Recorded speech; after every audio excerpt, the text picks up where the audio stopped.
সরকার ওনারা তো পদ্ধতি দিবে, আমি কিভাবে দেখব? এটা তো ফুয়াদ সাহেব ওখানে প্রত্যেকদিন বসেন, চা কফি খান, ওনারা কি দিচ্ছেন আমাদেরকে সেটা আমরা দেখব। কিন্তু এই নির্বাচনের তারিখটা হোক, দেন নাই টাই, এরপরে দেখবেন যে সব কিছু কি সেটেল হয়ে যাবে? এর ভিতরে সেটেল হবে না। সবচেয়ে ম্যান্ডেটওয়ালা জনপ্রিয় সরকার, most popular yet the weakest, দুর্বলতম সরকার। মানে এই রকম সরকার আমরা আমাদের হিস্ট্রিতে দেখি নাই, যাকে সবাই সমর্থন করে কিন্তু সে ডেলিভার করতে পারে না, সে ডিসাইসিভ হইতে পারে না। নির্বাচনকে এক ধরনের সেফ এক্সিট মনে করছে এই অন্তর্বর্তী সরকার, এবং সে কারণে দ্রুততম সময়ের মধ্যে নির্বাচন দিয়ে তারা চলে যেতে চাইছে। রাজকাহন স্টুডিওতে আছেন বিএনপির কেন্দ্রীয় নির্বাহী কমিটির সদস্য ও সাবেক শিক্ষা প্রতিমন্ত্রী ডক্টর আ.ন.ম এহসানুল হক মিলন, প্রথম আলোর যুগ্ম সম্পাদক সোহরাব হাসান এবং এবি পার্টির সাধারণ সম্পাদক ব্যারিস্টার আসাদুজ্জামান ফুয়াদ। স্বাগত জানাচ্ছি আজকে রাজকাহনে।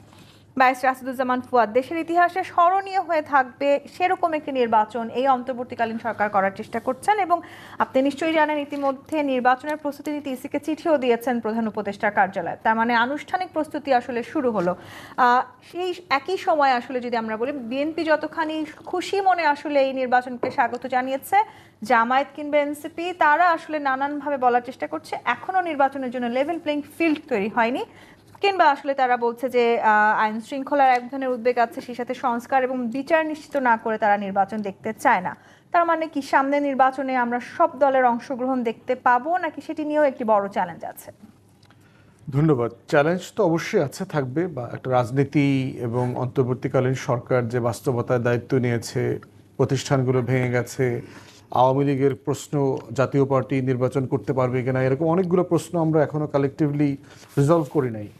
তো সেরকম একটা বাস্তবতাতে হাসিনার বিচার মাত্র শুরু হয়েছে, বিচারটা অগ্রগতি কতটুকু গড়ায়, জুলাই ঘোষণাপত্র নিয়ে সিরিয়াসলি ভিন্ন মত আছে রাজনৈতিক দলগুলোর মধ্যে, সনদ যেটা একমত হয়েছে সেগুলো বাস্তবায়নের প্রক্রিয়া কি হবে, সনদের স্ট্যাটাস কি হবে, সনদ নিয়ে কনস্টিটিউশন সাসপেন্ড করা হবে কিনা, নির্বাচনটা কি সনদের অধীনে হচ্ছে না 106-এর অধীনে হচ্ছে, এই তর্কগুলো রয়ে গেছে। তারপরে নিম্নকক্ষে পিআরের আলোচনাটা অনেকগুলো দল খুব জোরালোভাবে বলছে কোনো না কোনো ফর্মে নিম্নকক্ষে পিআর থাকা উচিত কিনা। তো এই তর্কগুলো তো রিজলভ করতে হবে কোনো না কোনো ফর্মে। এখন ঐকমত্য কমিশনের কাছে কিছু দায় আছে, নির্বাচন কমিশনের কাছে কিছু দায়িত্ব আছে। আর প্রশ্ন হচ্ছে যে অন্তর্বর্তীকালীন সরকার গত 1.5 বছর 1 বছরে ধরেন আপনার অনেকগুলো গুরুত্বপূর্ণ কাজ আঞ্জাম দিয়েছেন, কিন্তু অনেকগুলো যেগুলো করতে পারেন নাই তার ভিতরে একটা হচ্ছে প্রশাসনের উপরে তার যে নিয়ন্ত্রণ থাকা উচিত ছিল সেটা আমরা এখনও দেখতে পারিনি। সামরিক এবং বেসামরিক প্রশাসন, আমলাতন্ত্র এবং আইনশৃঙ্খলা বাহিনীর উপরে যেই লেভেলে অথরিটেটিভ অ্যাকশন নেওয়া দরকার ছিল সেটা আমরা দেখিনি, এবং আমরা এখনও আশঙ্কা করছি নির্বাচন কমিশন এবং টোটাল মানে নির্বাচনী ফোর্স যেটা কাজে লাগবে তারা আসলে একটা ভালো নির্বাচন করবার জন্য যোগ্য কিনা। আমাদেরকে মাথায় রাখতে হবে যে 12.5 কোটি ভোটার, পৃথিবীর অধিকাংশ দেশে এতগুলো মানুষই নাই যারা ভোট এবং গণতন্ত্রের চর্চা করেন। 41 থেকে 43 হাজার সেন্টার আছে, প্রতিটা সেন্টারের ভিতরে পোলিং স্টেশন আছে আরও বেশি। মানে আপনার ধরেন 17 থেকে 21 লক্ষ পর্যন্ত একটা মানুষের কর্মযোগ্য আছে। এবং সবচেয়ে বড় যেটা চ্যালেঞ্জ সেটা হচ্ছে বাংলাদেশ রাষ্ট্র 2001-এর পরে কোনো ভালো নির্বাচন আয়োজন করে নাই। আমাদের আমলারা, আমাদের আইনশৃঙ্খলা বাহিনী, আমাদের নির্বাচন কমিশন দামি নির্বাচন করতে জানে, একতরফা নির্বাচন করতে জানে, রাতের ভোট করতে তারা জানে, কিন্তু সুষ্ঠু ভোট করবার অভিজ্ঞতা 2001-এর পরে তাদের কারো নাই। অতএব সেই রকম একটা বাস্তবতায় নির্বাচনের প্রস্তুতি যে একটা মহাযজ্ঞ, এইটা অন্তর্বর্তীকালীন সরকারের লিডারশিপে হওয়া সম্ভব কিনা, না আমরা ওনাদের নেতৃত্বে 73 অথবা 2018-র মডেলের একটা ভাঙাচোরা নির্বাচন দেখব। কিন্তু এই অন্তর্বর্তীকালীন সরকারের উপরে তো আপনাদের সবার আস্থা ছিল, এবং আপনারা তো সেটাই চেয়েছেন যে সরকারই আসলে সবচাইতে সুষ্ঠু নির্বাচনটা আমাদেরকে উপহার দেবে। আমরা সেটাই প্রত্যাশা করি, কিন্তু তাদের আমলাতন্ত্রের উপরে নিয়ন্ত্রণের জায়গাটা বিবেচনা করে আমরা যেটা বোঝার চেষ্টা করছি সেইটা তারা সিরিয়াসলি মেক করতে পারবে কিনা। যদি নির্বাচন হয় এই আমলাতান্ত্রিকতার পরিবর্তন নিয়ে আসা সম্ভব বলে কি আপনারা মনে করেন? গতকালকের ঘোষণাপত্রের ব্যাপারে যে সমন্বয়হীনতা আমরা দেখেছি এই সরকারে, এবং এটা তো সিরিয়াসলি আমাদেরকে হতাশ করেছে। বাংলাদেশের ইতিহাসের সবচেয়ে ম্যান্ডেটওয়ালা জনপ্রিয় সরকার, most popular yet the weakest, দুর্বলতম সরকার। মানে এই রকম সরকার আমরা আমাদের হিস্ট্রিতে দেখি নাই, যাকে সবাই সমর্থন করে কিন্তু সে ডেলিভার করতে পারে না, সে ডিসাইসিভ হইতে পারে না, তার এই ম্যান্ডেটটাকে সে কাজে লাগাইতে পারছে না। তো এটা একটা সিরিয়াস জায়গা যে আগামী নির্বাচনটা যদি সে আসলে ফার্সিক্যাল হয়ে যায় কিনা, এবং তার গুড ইন্টেনশন থাকার পরেও এটা হতে পারে। কারণ আমরা বিভিন্ন জায়গায় যেটা দেখতে পাচ্ছি, সিম্পলি চাঁদাবাজির যে বাস্তবতাগুলো আছে সিরিয়াসলি নিয়ন্ত্রণ করতে পারছে না। লোকাল অ্যাডমিনিস্ট্রেশনকে যেভাবে ঢেলে সাজানো দরকার ছিল সেটা তারা করতে পারে নাই। নির্বাচন কমিশন যেভাবে গাটস দেখানোর কথা ছিল সেরকম কোনো ডিসাইসিভনেস আমরা দেখি নাই। নির্বাচন কমিশনের যে সকল রিফর্ম নিয়ে আমরা গত অনেক বছর থেকে আলাপ করছি, গত 1 বছরেও আমরা আলাপ করেছি, তার ন্যূনতম কোনো রিফর্ম তারা আন্ডারটেক করে নাই।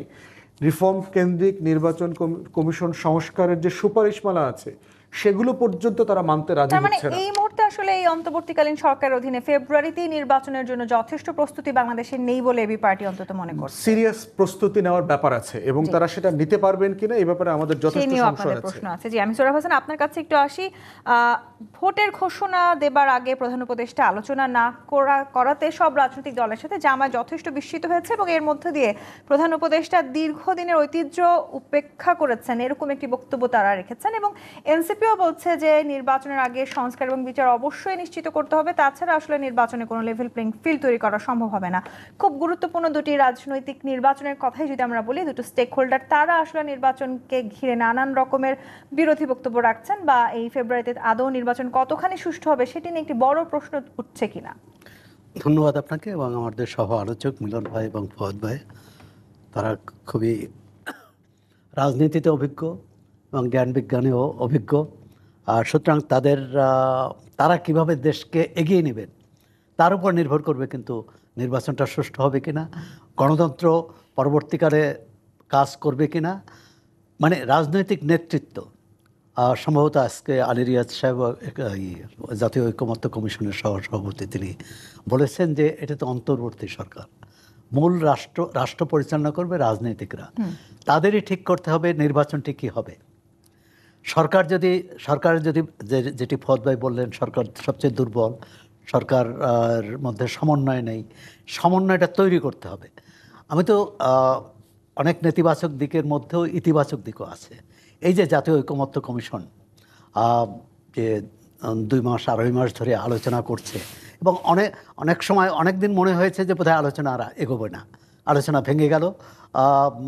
বিএনপি বা বাম দল অনেকে কিন্তু করেছেন, ওয়াকআউটও করেছেন সাময়িক, আবার কোনো দল অভিমানে জানও নেয়, মানে এরকম ঘটনাও ঘটছে। তারপরও কিন্তু আলোচনাটা এগিয়েছে এবং আমি মনে করি নির্বাচনের তারিখ মানে এই যে রোজার আগে নির্বাচন হবে এবং এই নির্দেশনার পর রাজনৈতিক দলগুলোর মধ্যে একটা তাগিদ থাকবে, আমাদের একটা সমঝোতায় পৌঁছতে হবে।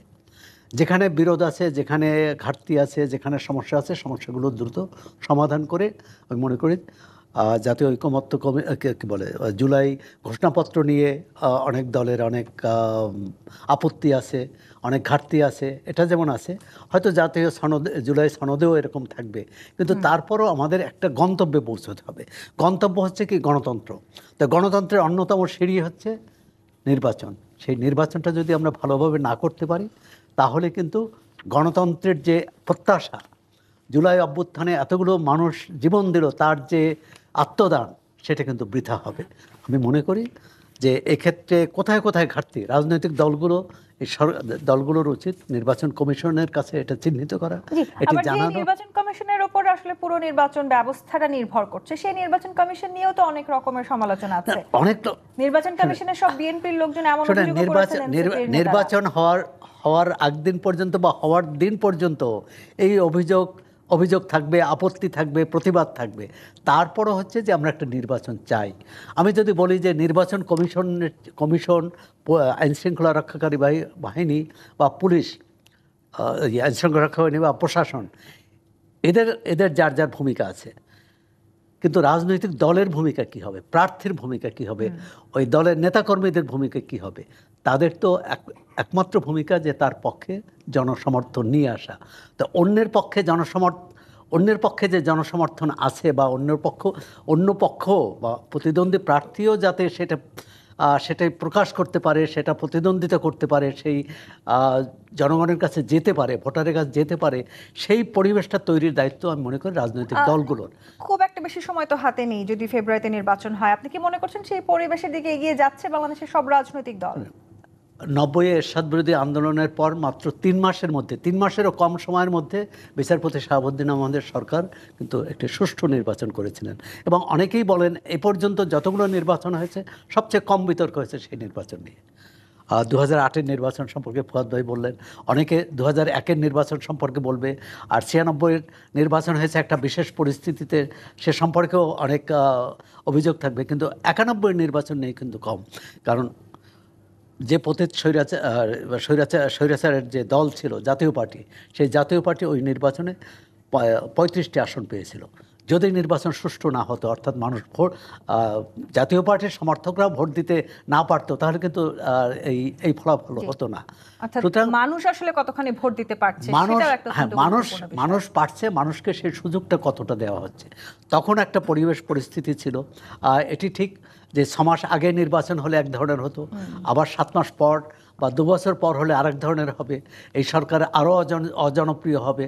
তা আমিও সরকারকে ধন্যবাদ দিতে চাই যে রাজনৈতিক দলগুলোর চাপে হোক বা তারা নিজেদের অবস্থান বুঝে হোক নির্বাচনের তারিখটি ঘোষণা করেছে। এই জায়গাটাতে আমি ডক্টর আনাম এহসানুল হক মিলন আপনার কাছে আসি। রাজনৈতিক দলগুলোর চাপে আসলে নির্বাচন দিচ্ছেন কিনা অন্তর্বর্তী সরকার, সেটি নিয়ে যথেষ্ট আলোচনা আসলে এই মুহূর্তে বাংলাদেশে আছে। তবে সবচেয়ে বেশি যেটি আলোচিত বিষয়, কিংবা জামায়াত বা এনসিপি তারা আসলে বারবার অভিযোগ করছে তাদের সাথে আলোচনা না করে এই নির্বাচনের তারিখটি ঘোষণা করা হচ্ছে, এবং লন্ডন বৈঠকের দিকে আসলে সবার এক ধরনের সমালোচনার আঙুল আছে। লন্ডন বৈঠকের পরে আমরা আসলে ফেব্রুয়ারিতে নির্বাচনের কথা শুনছিলাম এবং সেটি আপাত দৃষ্টিতে সত্যি হতে যাচ্ছে। তার মানে কি আসলে সত্যি রাজনৈতিক দলগুলোর এই অভিযোগ সত্যি হতে যাচ্ছে, লন্ডনে বসেই আসলে নির্বাচনের তারিখটি নির্ধারিত হলো? ধন্যবাদ আপনাকে, ধন্যবাদ বিজ্ঞ আলোচক আমাদের পেশা ফুয়াদ এবং সোহরাব ভাই। ওনারা যেখানে শেষ করলেন আর আপনি যেখানে শুরু করলেন কিছুটা দূরে চলে যাচ্ছেন আপনি। আমি ওনার থেকেই শুরু করি, ধারাবাহিকতা থাকুক।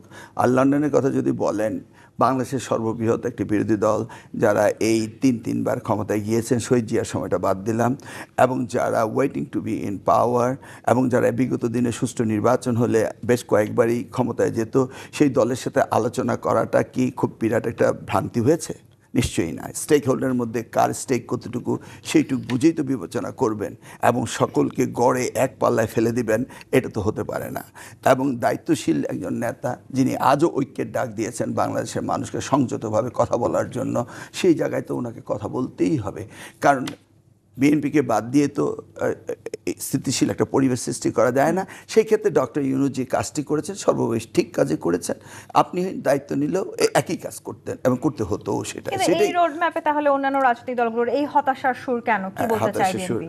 আসছি আপনি ধরুন, এই সরকার আজকে 1 বছর পার হলো, আরও 6 মাস থাকবে, 1.5 বছর সরকার থাকলো।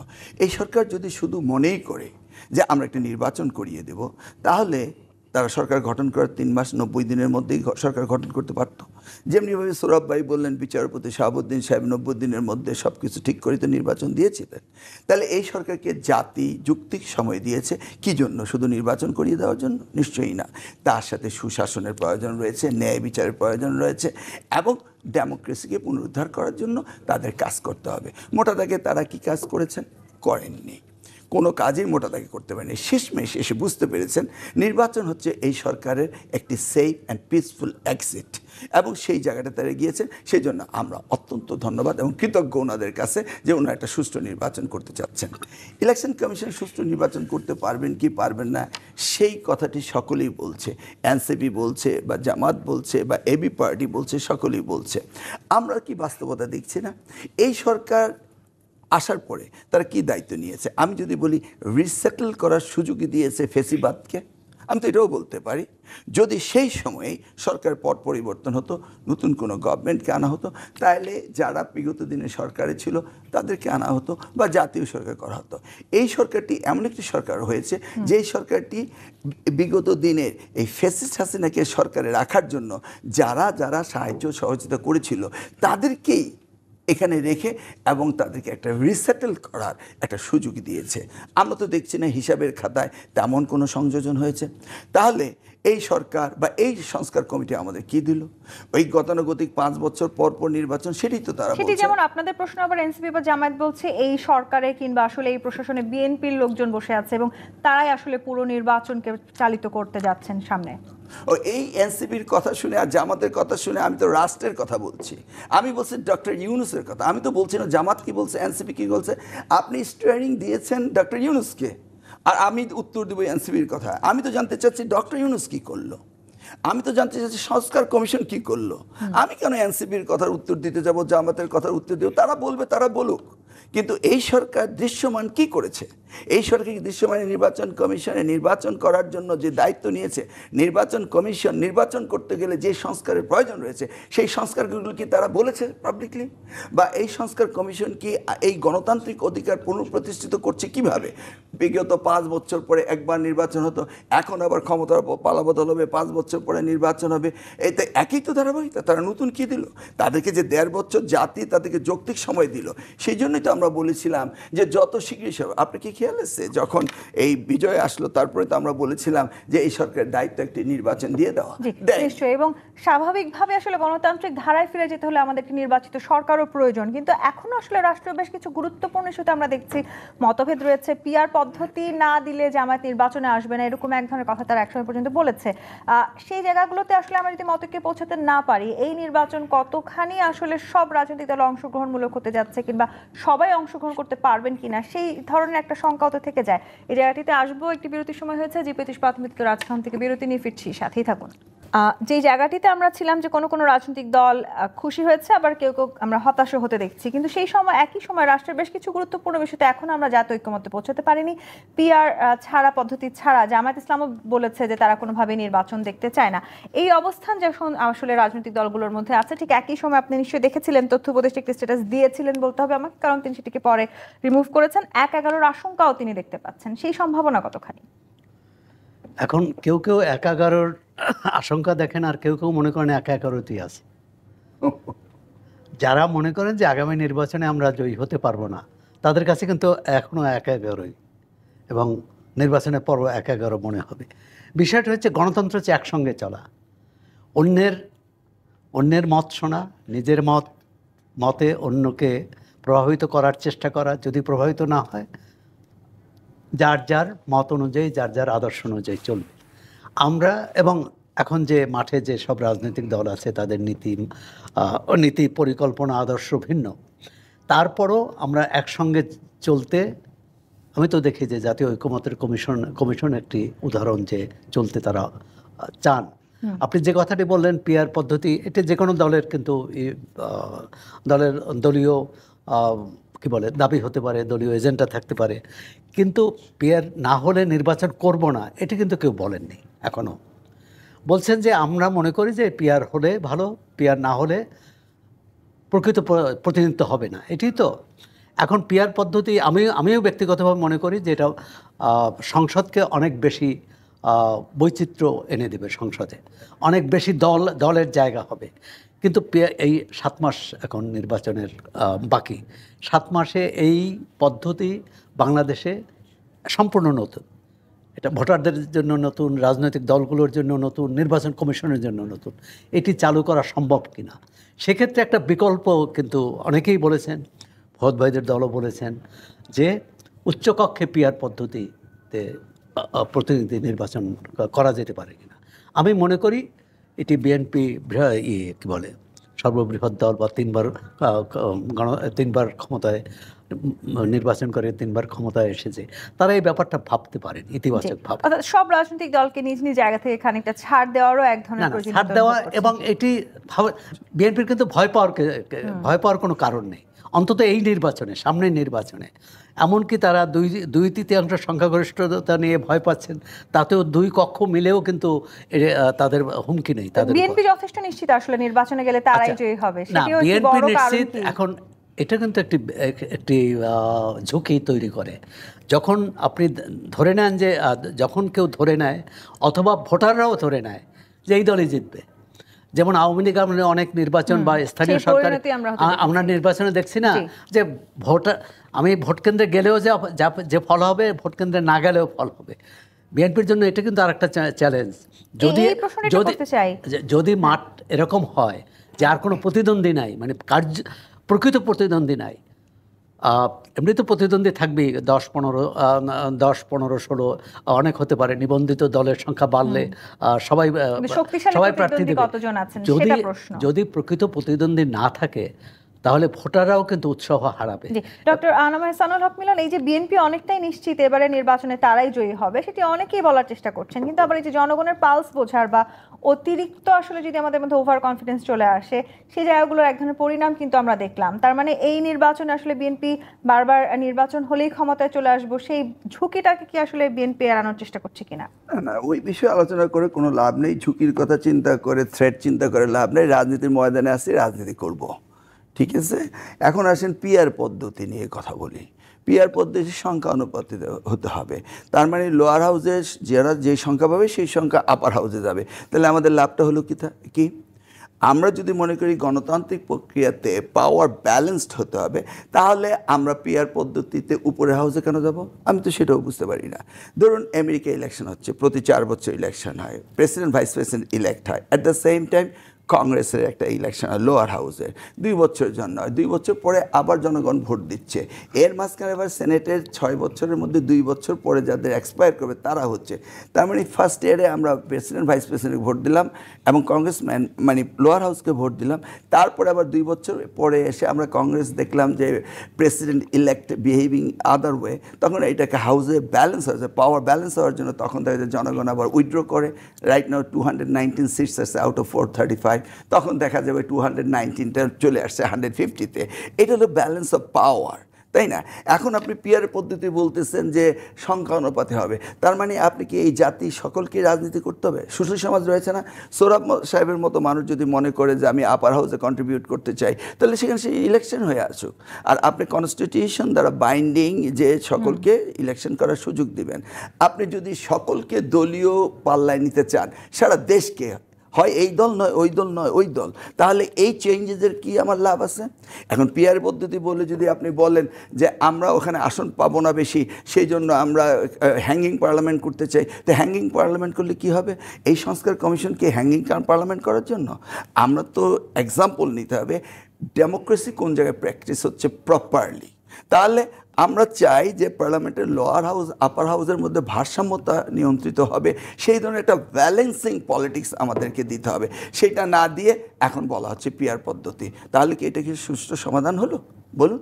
সেই জন্যই বলছি যে এই সংস্কার কমিশনকে এমন কিছু উপহার দিতে হবে। 1.5 বছর ধরে ওনারা আসছেন, তা নাহলে 3 মাসের জন্য এসে ইন্টারিম গভর্নমেন্ট ইলেকশন দিয়ে চলে যেত, তাহলে আমাদের কি পরিবর্তনটা আসলো? এই পরিবর্তনটা কি আপনারা দেখতে পাচ্ছেন বাংলাদেশে, নতুন বাংলাদেশে যে পরিবর্তনটা? আমি কিভাবে দেখবো? এখন তো সরকার ওনারা তো পদ্ধতি দিবে, আমি কিভাবে দেখবো? এটা তো ফুয়াদ সাহেব ওখানে প্রত্যেকদিন বসেন, চা কফি খান, ওনারা কি দিচ্ছেন আমাদেরকে সেটা আমরা দেখবো। কি সংস্কারটা ওনারা করছেন, এই আগে যা 5 বছর পর পর ক্ষমতা পালা বদল হতো সেটি তো আছে। দেখুন আমেরিকায় একটা সিটিজেন 3 বার সে 4 বছরের মধ্যে ইলেক্ট করার সুযোগ হয়ে থাকে, আর আমরা 5 বছর পরে একদিন এসে আমরা রাজা হয়ে যাই, ভোট দিলাম 5 মিনিটের জন্য, তারপর আমরা প্রজা হয়ে যাই। সেই জায়গাটা কি পরিবর্তন নিয়ে আসছে? ফুয়াদ, পরিবর্তন আসলে দেখার চেষ্টা করছি আমরা সবাই নতুন বাংলাদেশে, কিন্তু বিএনপি বলছে তারা আসলে এখনো সেই পরিবর্তন দেখতে পায়নি। আবার নির্বাচনকে এক ধরনের সেফ এক্সিট মনে করছে এই অন্তর্বর্তী সরকার, এবং সে কারণে দ্রুততম সময়ের মধ্যে নির্বাচন দিয়ে তারা চলে যেতে চাইছে। এই কথাটাকে কতখানি সত্যি বলে মনে করেন? দেখেন, নির্বাচন হওয়ার নিয়ে আমার কাছে কখনো কোনো টেনশন আমি ফিল করি নাই। রাজনৈতিক দলগুলোর ভিতরে যে টেনশন দেখেছি, এটাকে আমার কাছে মনে হয়েছে এটা পতিত সরকারের এজেন্ডা সেটিং আছে। বাংলাদেশে আওয়ামী লীগ চলে গেলেও, ক্ষমতাচ্যুত হলেও, আওয়ামী বুদ্ধিজীবী এবং আওয়ামী যে গোষ্ঠী আছে এবং আওয়ামী গোষ্ঠীর যে দিল্লি কলকাতার মানে প্রভুরা আছেন, তারা মিলে এখনও এজেন্ডা সেট করেন। দেখেন, এখন পর্যন্ত যা হয়েছে, প্রফেসর ইউনূস গত সেপ্টেম্বরে যে কথাটা বললেন, ডিসেম্বর 25 থেকে জুন 26-এর ভিতর নির্বাচন হবে, এর ভিতরে কি তফাৎ হইল? 2 মাস আগায়া এপ্রিলে নিল, এপ্রিল থেকে এখন আবার ফেব্রুয়ারিতে আসছে। ধরেন ফেব্রুয়ারির 10 তারিখে নির্বাচন, ফেব্রুয়ারির 10-এ নির্বাচন আর জুনের 30 তারিখে নির্বাচনের ভিতরে পার্থক্য কত মাস? একটা ঈদ, একটা রমজান। এখন এইটাকে নিয়ে যে পরিমাণ আমরা টেন্স আলোচনা করেছি গত 1 বছর, এই পরিমাণ কি আমরা রাষ্ট্র নিয়ে কথা বলেছি প্রত্যেকটা রাজনৈতিক দল? আমার মধ্যে কখনোই সন্দেহ ছিল না যে এই সময়ের ভিতর নির্বাচন হবে, কিন্তু এই নির্বাচনের তারিখটা হোক দেন নাই তাই, এরপরে দেখবেন যে সবকিছু কি সেটেল হয়ে যাবে, এর ভিতরে সেটেল হবে না। সেটা কি আদৌ অন্তর্বর্তীকালীন সরকারের পক্ষে সম্ভব? কিংবা যেই সংস্কার, যেই বিচার ব্যবস্থা আপনারা দেখতে চাইছেন, অন্তর্বর্তীকালীন সরকারের পক্ষে কি সবকিছু শেষ করে না, দেওয়া বটেই না। বাট বলতেছি যে নির্বাচন কেন্দ্রিক বলা হচ্ছিল দিন তারিখ ঘোষণা করে দিলে অনেক কিছু ঠান্ডা হয়ে যাবে। আসলে বাস্তবতা তো না, কোনো কিছু ঠান্ডা হবে না। এরপরে আপনি দেখবেন যে যদি নির্বাচন কমিশন প্রস্তুত থাকে তাহলে ডিসেম্বরে নির্বাচন দিয়ে দেন। বিচার চলমান, সংস্কার চলমান, চলবে, এভাবে চলবে। জুলাই সনদ নিয়ে টেনশন আছে, এগুলো কিভাবে রিজলভ হবে? মানে আমি তো নির্বাচনের বাইরের যে ইস্যুগুলো ছিল, যেগুলো রিজলভ হওয়া দরকার ছিল, সেই আলোচনাতে কোনো ফোকাস দেখতে পাচ্ছি না। কোথাও না কোথাও আবারও কোনো অস্থিতিশীলতা আসবে, সেই অস্থিতিশীলতার ব্যাপার হচ্ছে বাংলাদেশে তো পলিটিক্যাল কালচার তো ভালো না ওভারঅল। এখানে পলিটিশিয়ানরা ক্ষমতা যতটাকে পছন্দ করে, ক্ষমতা নিতে চায়, দায়িত্ব নিতে চায় না রাষ্ট্রের, এবং এই দায়িত্ব নিতে চায় না বলে যেটা হয়, ক্ষমতাটা লুটপাটে পরিণত হয়, ক্ষমতাটা জনগণের ভোগান্তিতে পরিণত হয়। আজকে দেখেন ঢাকা শহর অ্যাবসলিউটলি কলাপস করেছে। একটি রাজনৈতিক দলের সভা সমাবেশ করার অনুমতি তো আছে, অধিকার আছে, সব ঠিক আছে, কিন্তু প্রশ্ন হচ্ছে আমরা কি আসলে একটা নতুন পরিবর্তিত বাংলাদেশে কি বলার চেষ্টা করছি যে আমি আসলে কেমনভাবে বদলাইলাম? তো বদলাইতে যদি চাই, আমার আচরণ, আমার খাইসলত তো এখন থেকে বদলাইতে হবে। তারপরে সায়েন্স ল্যাবরেটরি মরে গেলাম, 7 কলেজ পুরো রাস্তা ব্লক করে দিয়েছে। একটা হচ্ছে পলিটিক্যাল পার্টিগুলো প্রয়োজনে কনসেনসাস কমিশনে আলোচনা করুক যে আমরা কর্মদিবসে পিক আওয়ারে এরকম ঢাকার কেন্দ্রের জায়গাগুলোকে 2টা, 12টা, 1টা থেকে শুরু করে একেবারে 6টা, 7টা পর্যন্ত ব্লক করে রাখবো কিনা। শাহবাগ অ্যাবসলিউটলি ব্লকড হয়েছিল, হাসপাতাল, রুগী, অ্যাম্বুলেন্স। আমি নিজে কয়েক ঘন্টা আজকে ট্রাফিকে ছিলাম। তাহলে এইটা তো আমার সংস্কার, আমার কালচারের মধ্যে আনতে হবে, আমার কর্মসূচির মধ্য দিয়ে। এটা আমি দেখতে পাচ্ছি না। তাহলে আজকে এগুলো তো আলোচনা হইতে হবে। হ্যাঁ, এই সব সংস্কার কি আসলে এই 1.5 বছরে হওয়া সম্ভব ছিল কিনা, বা এগুলোই হওয়া সম্ভব ছিল পূর্ণ করলো? তার মানে আসলে এই দায় অনেকটা অন্তর্বর্তীকালীন সরকারের উপর, রাজনৈতিক দলগুলোর বেশি, কারণ তারাই সংস্কারের আলাপটা আওয়ামী লীগের থাকা অবস্থায় বলেছেন। বিভিন্ন দল বিভিন্ন দফায় সংস্কার প্রস্তাব করেছেন। সেই দায়ভার তো তার মানে সব রাজনৈতিক দলকে নিতে হবে। যেটা আসবো, আমরা আরেকটি বিরতির সময় হয়েছে। জি25 প্রাথমিক রাজখান থেকে আরেকটি বিরতি নিয়ে ফিরছি, সাথেই থাকুন। জি25 প্রাথমিক রাজখান দেখছেন। ব্যারিস্টার আসাদুজ্জামান ফুয়াদ, নির্বাচনের রোডম্যাপ ঘোষণার পথে আমরা আছি এবং আমরা বুঝতে পারছি যে হয়তো ফেব্রুয়ারিতে নির্বাচন হবে, কিন্তু এখনও যদি আমি বলি রাজনৈতিক দলগুলোর মধ্যে পিআর সহ বেশ কিছু ইস্যু নিয়ে কিন্তু দ্বিমত আছে, এবং অনেক রাজনৈতিক দলই বলার চেষ্টা করছে যে সব ইস্যুতে আসলে ঐক্যমত না হলে নির্বাচনটা বেশ কঠিন হতে যাচ্ছে। সব ইস্যুতেই কি আদৌ রাজনৈতিক দলগুলোর একমত হওয়া সম্ভব? না, সেটা সম্ভব না, তবে কিছু মৌলিক জায়গাতে একমত হয়ে যাওয়া দরকার। যেমন ধরেন পার্টিকুলারলি এই যে ঐকমত্য কমিশন এবং সংস্কার কমিশন যে গত প্রায় 8-10 মাস থেকে কন্টিনিউয়াস বিভিন্ন ফর্মে কাজ করেছে, এই যে কম্পাইল করলাম, আমরা কিছু বিষয় একমত হয়েছি, দ্বিমত সত্ত্বেও একমত হয়েছি। বাস্তবায়নটা কিভাবে হবে? দ্বিতীয়ত হচ্ছে দেখবেন এটার স্ট্যাটাসটা কি। দেশে এখন তো সংবিধান কাইন্ড অফ এ নাই। আমরা স্টাডি করে আমাদের স্টাডিতে দেখলাম 43 থেকে 50টা কনস্টিটিউশনের ধারা অলরেডি আমরা ভায়োলেট করে ফেলছি। সিম্পলি এটা করা সম্ভব হচ্ছে না। দেশে আপনার সংবিধান ডিসফাংশনাল হয়ে গেছে, সংসদ নাই, ইন্টারিম অ্যাডমিনিস্ট্রেশন চলছে, তাহলে আপনি নেক্সট ইলেকশনটা কিসের ভিত্তিতে করবেন? এখন তো রাষ্ট্র যদি 106-এ চলে, তাহলে তো 29 ফেব্রুয়ারির আগে তো আপনার নির্বাচন দিতে পারছেন না তো, কারণ গত 24-এ তো একটা ফাউল ইলেকশন হয়ে গেছে। আরেকটা নির্বাচন তো 5 বছর পরে হবার কথা, এবং আপনি 106-এর সংবিধানের অধীনে শপথ নিয়েছেন বলছেন, তাহলে ইন্টারিম অ্যাডমিনিস্ট্রেশনের কাছে আপনি কেন আগামী 6 মাসের মধ্যে নির্বাচন চাচ্ছেন? এটা তো আপনি অভ্যুত্থান পরবর্তী সময়টাতে আসলে আবার আমরা সেটা মানব কিনা সেটা নিয়ে প্রশ্ন এইটাই। কিন্তু কনস্টিটিউশন তো আপনি সাসপেন্ড করেন নাই, আপনি তো বলছেন না যে আপনি গণ অভ্যুত্থানের সরকার। এই জন্য জুলাই সনদের স্ট্যাটাস ঠিক করাটা আমাদের সম্মিলিত স্বার্থের জন্য জরুরি। এই জন্য আমরা বারবার প্রস্তাব দিয়েছি এইটাকে একটা প্রোক্লামেশন আকারে একটা কনস্টিটিউশনাল স্ট্যাটাস দেওয়া, যে এখন থেকে জুলাই সনদের ভিত্তিতে দেশের আইন সংবিধান ইন্টারপ্রেট করতে হবে, যতটুকু বাতিলযোগ্য বাতিল হয়ে যাবে, সাসপেন্ডেড থাকবে, বাকিটুকু কার্যকর থাকবে। সেই সাংবিধানিক জায়গাটিতেও তো আসলে কি রাজনৈতিক দলকে আমাদের প্রয়োজন আছে, সবাইকে দরকার। সবাই ঐকমত্য কমিশন এটাই আলোচনা হচ্ছে। বলা হচ্ছে কমিশনের প্রস্তাবনাতে যে আগামী সংসদ 2 বছর পরে এই ঐকমত্যে আসা বিষয়গুলো বাস্তবায়ন করবে। কেন 2 বছর পরে কেন করবে? আমি যদি 100 মেয়েকে এখন পার্লামেন্টে নিতে পারি আগামী ফেব্রুয়ারিতে, আমি 2032 সালের জন্য কেন ওয়েট করব? আমি যদি এখনই মাইনরিটিদেরকে অথবা সংখ্যালঘুদেরকে, পিছিয়ে পড়া জনগোষ্ঠীকে এখানে অ্যাকোমোডেট করতে পারি, আমি কেন আগামী 6 বছর পর্যন্ত অপেক্ষা করব? এবং এই অপেক্ষা করবার ইতিহাস তো আমাদের ভালো ইতিহাস না। 90-তে রাজনৈতিক দলগুলো তো 3 জোটের রূপরেখা ছিল, তো কই তারা সেগুলো বাস্তবায়ন করে নাই তো। 111-এর সময় আমরা দেখলাম সোকল্ড আওয়ামী লীগের দিন বদলের সনদে তো লেখা ছিল যে প্রফেসর আকবর আলী খানের নেতৃত্বে যে রিফর্ম কমিশনগুলো হয়েছে, কাজগুলো হয়েছে, শতাধিক প্রস্তাবনা ছিল, রেটিফাই করে নাই তো। তো এই জন্য প্রশ্ন হচ্ছে, আমরা চাই যেগুলো আলোচনা করে আমরা সবাই একমত হয়েছি সেটা সনদ স্বাক্ষরিত হওয়ার দিন থেকে বাস্তবায়ন শুরু হয়ে যেতে হবে।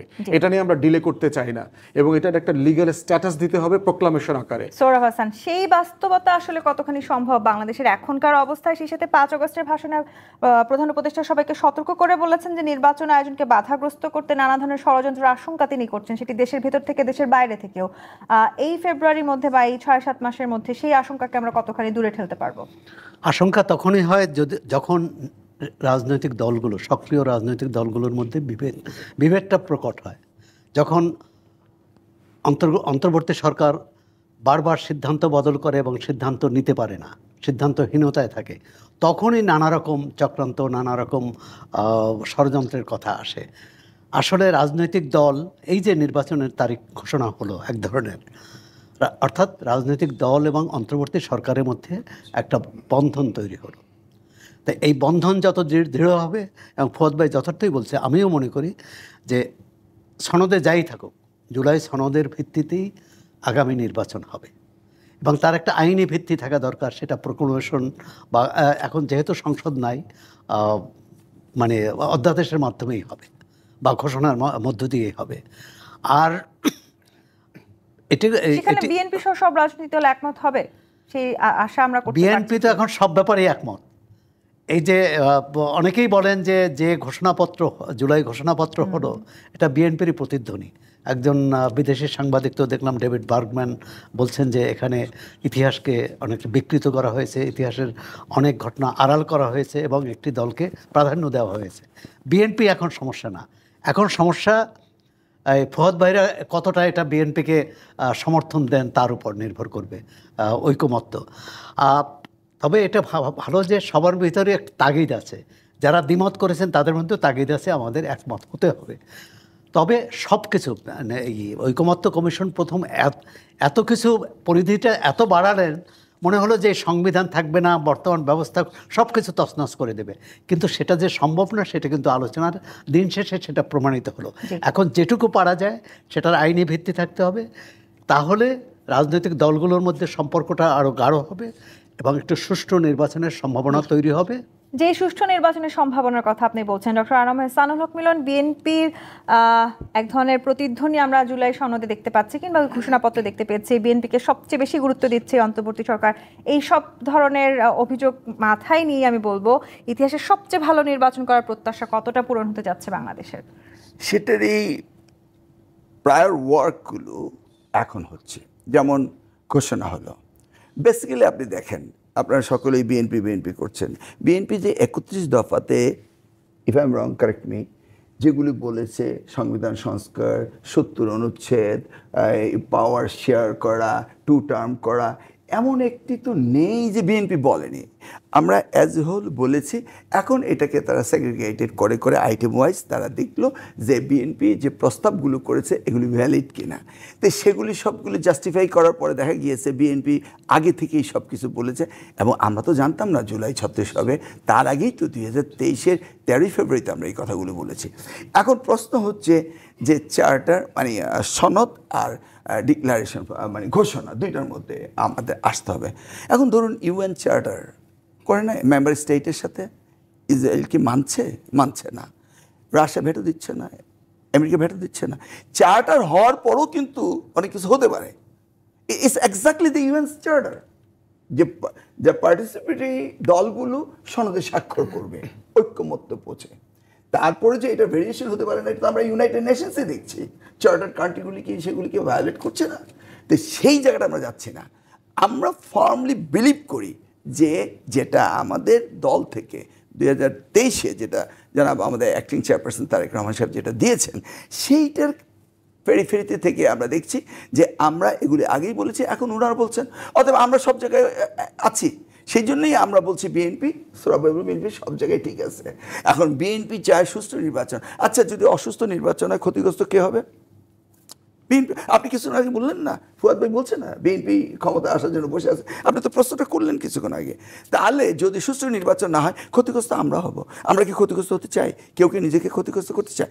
সেই জন্য বিএনপি ফর্মলি কমিটেড জনগণের আশা আকাঙ্ক্ষার প্রতিফলন ঘটাবে। সেই আস্থাটা আসলে বিএনপি কতখানি ধরে রাখতে পারবে সেই প্রশ্নও কিন্তু ব্যারিস্টার উই আর লুজার। যদি আজকে তৃতীয় শক্তি আসে, 111 হয় বা নির্বাচন সুষ্ঠুভাবে না হয়, তাহলে উইল বি দ্য লুজার। সেই জন্য আমরা সার্বিক সহযোগিতা এই সরকারকে করব এবং সার্বিক আসলে আপনাদের মনে থাকবে কিনা সেটা নিয়ে, সেই জন্য তো আমরা সনদে স্বাক্ষর করছি এবং আমরাই তো পায়োনিয়ার ছিলাম। আমি বললাম তো 31 দফা আমরাই দিয়েছি প্রথম। এইভাবে তো কেউ ন্যারেটিভগুলি দেয়নি। কখন দিয়েছি? হাসিনার সময়ে। আমরাও আসলে দেখতে চাই, আমরা প্রত্যাশা করতে চাই সামনের নির্বাচন আসলে বাংলাদেশের ইতিহাসের সবচাইতে ভালো, সুন্দর, সুষ্ঠু নির্বাচন হোক। আপনাদের তিনজনকে অসংখ্য ধন্যবাদ আজকে রাজখানের সময় দেওয়ার জন্য।